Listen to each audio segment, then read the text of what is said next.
Hi welcome to my YouTube channel TechGene. पिछली video में हमने स्टाइल शीट कंपोनेंट को डिस्कस किया था। हमने देखा था कि किस तरीके से हम इनलाइन स्टाइलिंग अप्लाई कर सकते हैं, इंटरनल स्टाइलिंग कैसे अप्लाई कर सकते हैं, एक्सटर्नल स्टाइलिंग कैसे अप्लाई कर सकते हैं। इन सारे इंपॉर्टेंट कॉन्सेप्ट्स को हमने पिछली वीडियो में डिस्कस किया था। अगर आप लोगों ने अभी तक पिछली वीडियो नहीं देखी है तो काइंडली पिछली वीडियो को जरूर देख लेना। इस प्लेलिस्ट को जरूर एक्सेस कर लो, ज़्यादा से ज़्यादा शेयर करो, क्योंकि यहाँ पर आपको react native mobile application development starting से लेकर एंड तक सिखाई जाएगी। ठीक है, तो इस प्लेलिस्ट को जरूर एक्सेस कर लो और ज़्यादा से ज़्यादा शेयर करो। इस वीडियो में हम बात करेंगे रिएक्ट नेटिव के बहुत इंपॉर्टेंट कंपोनेंट के बारे में, जिसका नाम है फ्लैटलेस। अब आपको पता है कि यार हम कोई ई कॉमर्स एप्लीकेशन बना रहे हो, ई लर्निंग एप्लीकेशन बना रहे हो या कोई भी एप्लीकेशन बना रहे हो, वहां पे हमें लिस्टिंग तो यार अपने डेटा की लाजमी करवानी पड़ती है। ठीक है, कि हम अपने डेटा को किस तरीके से लिस्ट में शो करवा सकते हैं। तो इस वीडियो में हम बात करेंगे फ्लैटलेस कंपोनेंट के बारे में कि आप अपने डेटा को किस तरीके से स्क्रॉलेबल लिस्ट में शो करवा सकते हो फ्लैटलेस कंपोनेंट का यूज करते हुए। और ये लिस्टिंग पर कोई आखिरी वीडियो नहीं होगी, हम आने वाली वीडियोस में बहुत अमेजिंग कॉन्सेप्ट्स भी देखने वाले हैं लिस्टिंग से रिलेटेड। ठीक है, तो आप ये कह सकते हो कि ये आपकी फर्स्ट वीडियो है लिस्टिंग से रिलेटेड।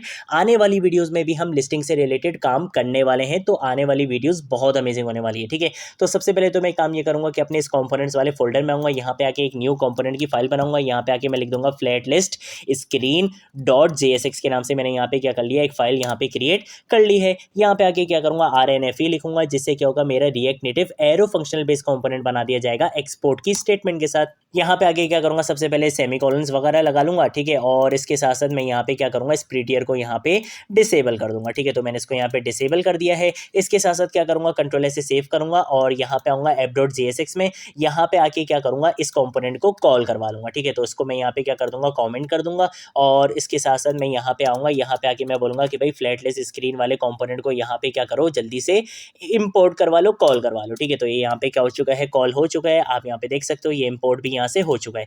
जैसे ही कंट्रोल से सेव करूंगा, यहाँ पे देखो फ्लैटलेस स्क्रीन लिखा हुआ आ चुका है। ठीक है, मैं इन सारी फाइल्स को यहाँ पे कर देता हूँ क्लोज। ठीक है, इनका कोई काम नहीं है। अब हम क्या करेंगे, फ्लैटलिस्ट कंपोनेंट का यूज करेंगे और अपने डेटा को लिस्ट करके यहाँ पे शो करवाएंगे। ठीक है, तो उसके लिए मुझे क्या करना पड़ेगा, सबसे पहले तो अपना डेटा बनाना पड़ेगा। तो आने वाली वीडियोज में हम डायनेमिक डेटा पे भी काम करेंगे। इस वीडियो में मैं आपको स्टैटिक डेटा पे काम करके दिखाऊंगा। ठीक है, तो एक चीज हमेशा याद रखना, जो अक्सर इंटरव्यू क्वेश्चन में पूछ ली जाती है फ्लैटलिस्ट कंपोनेंट से रिलेटेड, कि आप क्या अपने हर डेटा को फ्लैटलिस्ट का कंपोनेंट यूज करके लिस्ट करके शो करवा सकते हो। ऐसा नहीं है, आपका डेटा हमेशा एरे की फॉर्म में अगर होगा तभी फ्लैटलिस्ट उस पे काम करेगी, अदरवाइज वो उस पे काम नहीं करेगी। ये चीजें अक्सर इंटरव्यू क्वेश्चंस में पूछ ली जाती हैं, तो ये याद रखना कि फ्लैटलिस्ट हमेशा सिर्फ उसी डेटा पे काम करेगा अगर आपका डेटा क्या होगा, एरे की फॉर्म में होगा। अब चाहे वो सिंपल एरे हो या एरेज ऑफ ऑब्जेक्ट हो, लेकिन आपका डेटा एरे की फॉर्म में होगा तभी फ्लैटलिस्ट काम करेगी, अदरवाइज फ्लैटलिस्ट काम नहीं करेगी। ठीक है, तो सबसे पहले मैं क्या करूंगा, यहाँ पे एक एरे बना लूंगा, उसके अंदर मैं अपना स्टैटिक डेटा रख लूंगा।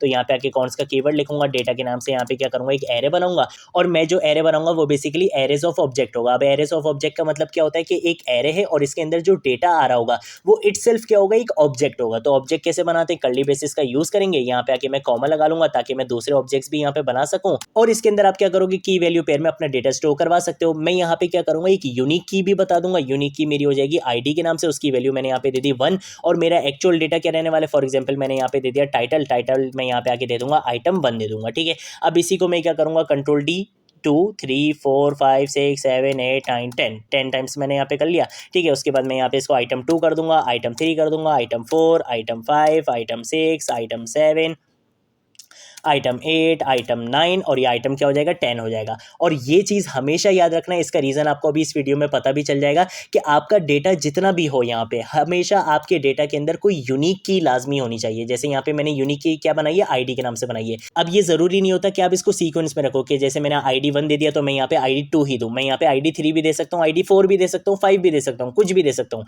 लेकिन यूनिक रहना चाहिए। अब जैसे मैंने यहाँ पे इसको ID के दे दी 1 दे दी, तो अब इस पूरे डेटा के अंदर ID 1 किसी और की नहीं होनी चाहिए। ये हमेशा यूनिक रहना चाहिए, वरना आपका डेटा सही से वर्क नहीं करेगा। ठीक है, तो आपने यहाँ पे क्या करना है, मैंने इसको यहाँ पे 2 दे दिया, इसको मैंने 3 दे दिया, इसको मैंने 4 दे दिया, इसको 5 कर देंगे, इसको 6 कर देंगे, इसको 7 कर देंगे, इसको 8 कर देंगे, इसको 9 कर देंगे और इसको यहाँ पे मैं क्या कर दूंगा, 10 कर दूंगा। जरूरी नहीं है कि सीक्वेंस में दो, बस ये यूनिक होना चाहिए, ये जरूरी है। ठीक है, तो मैंने यहाँ पे क्या कर लिया, अपना एक डेटा यहाँ पे बना लिया। अब इस डेटा को मैं क्या करना चाहता हूँ, लिस्ट करके अपनी एप्लीकेशन में शो करवाना चाहता हूँ। तो उसके लिए मैं यहाँ पे क्या करूंगा, इस टेक्स्ट को मैं यहाँ से हटा दूंगा, यहाँ पे आके मैं यूज करूंगा फ्लैट लिस्ट का, ठीक है। और फ्लैट लिस्ट बेसिकली क्या है, आपके पास रिएक्ट नेटिव का कंपोनेंट होता है। तो देखो फ्लैट लिस्ट यहाँ से रिएक्ट नेटिव से इंपोर्ट हो चुका है। अब इस फ्लैट लिस्ट कंपोनेंट के अंदर आपने यहाँ पे क्या करना होता है, कुछ प्रॉप्स पास करवाने होते हैं, ठीक है। अब वो प्रॉप्स क्या होते हैं उनको अच्छे से समझ लेते हैं। सबसे पहले एक प्रॉप होता है डेटा, कि भाई आपने किस डेटा को अपनी लिस्ट के अंदर शो करवाना है। तो मैंने बोला ये जो डेटा के नाम से मैंने एक एरे बनाया है ना, इसके अंदर जो भी डेटा है वो आपने इस फ्लैट लिस्ट कंपोनेंट का यूज करते हुए यहाँ पे लिस्ट करके शो करवाना है, ठीक है।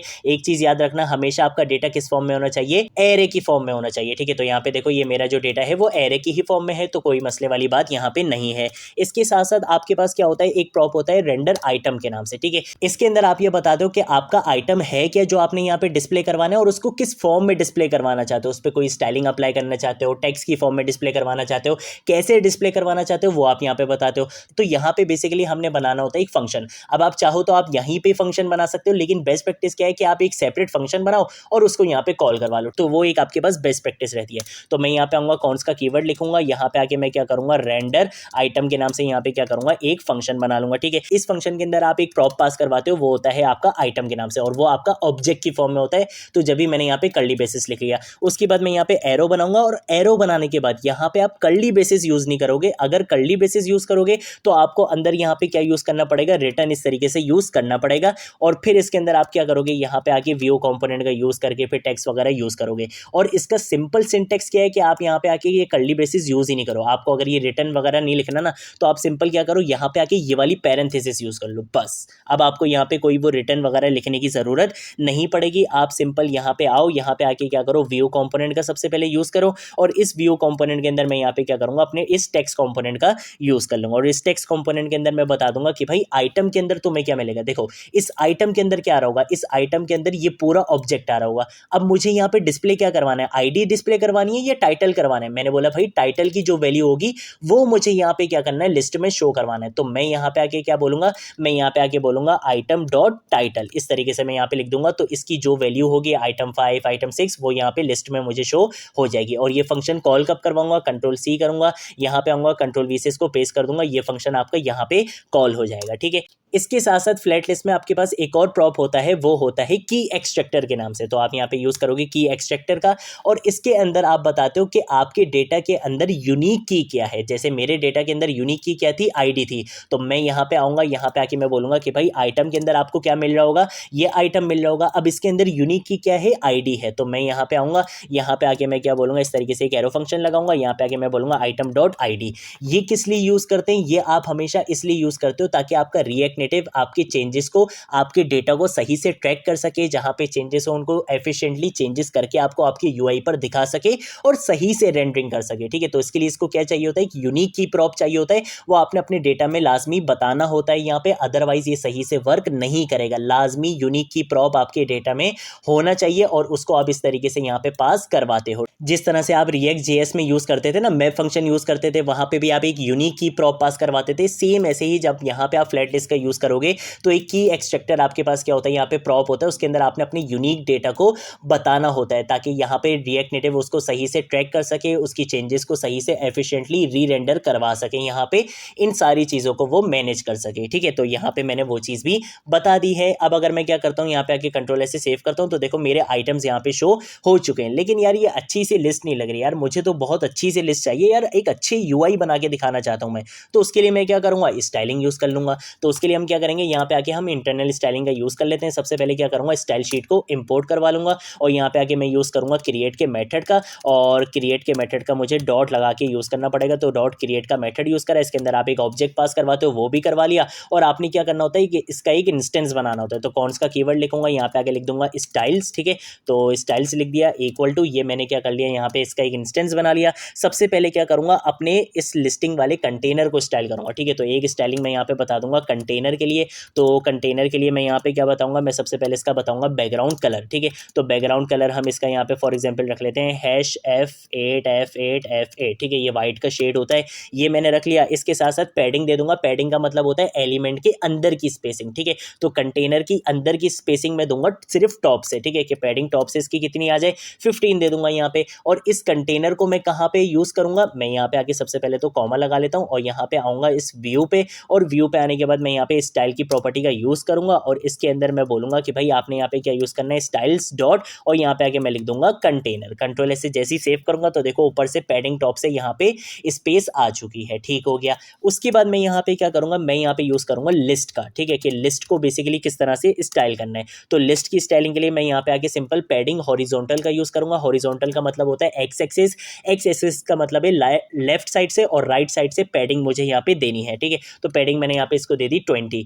अब ये इस लिस्ट को कहाँ यूज़ करूंगा, लिस्ट को मैं यूज़ करूंगा अपनी इस फ्लैट लिस्ट के अंदर, ठीक है। तो फ्लैट लिस्ट के अंदर अगर आपने स्टाइलिंग देनी होती है तो उसके लिए आपके पास एक प्रॉपर्टी होती है, उसका आप यहाँ पे सबसे पहले यूज़ करोगे कंटेंट कंटेनर स्टाइल के। अगर आपने इस कंटेनर को क्या करना है, स्टाइल करना है, तो उसके लिए मैं यहाँ पे आके बता दूंगा स्टाइल्स, ठीक है, स्टाइल्स डॉट, और यहाँ पे आके मैं बता दूंगा लिस्ट, ठीक है। और अब कंट्रोल से सेव करूंगा तो देखो यहाँ से पैडिंग हॉरिजॉन्टल से भी यहाँ पे आ चुकी है, ठीक हो गया। उसके बाद मैं यहाँ पे क्या करूंगा, मैं इसको यहाँ पे अपने आइटम्स को क्या करूंगा, स्टाइल करूंगा, ठीक है। तो आइटम्स को स्टाइल करने के लिए मैं सबसे पहले क्या करूंगा, मैं इसको यहाँ पे आके दूंगा बैकग्राउंड कलर। तो बैकग्राउंड कलर में अपने हर आइटम को दे दूंगा यहाँ पे क्रिम्सन दे दूंगा, ठीक है। ये जो रेड वाला कलर होता है ना यार, ये मुझे बड़ा पसंद है, तो मैंने यहाँ पे इसको क्रिम्सन दे दिया, ठीक है। इसके साथ साथ मैं यहाँ पे क्या करूंगा, बॉर्डर विद दूंगा, ठीक है। तो बॉर्डर, और यहाँ पे आके मैं लिखूंगा बॉर्डर विद।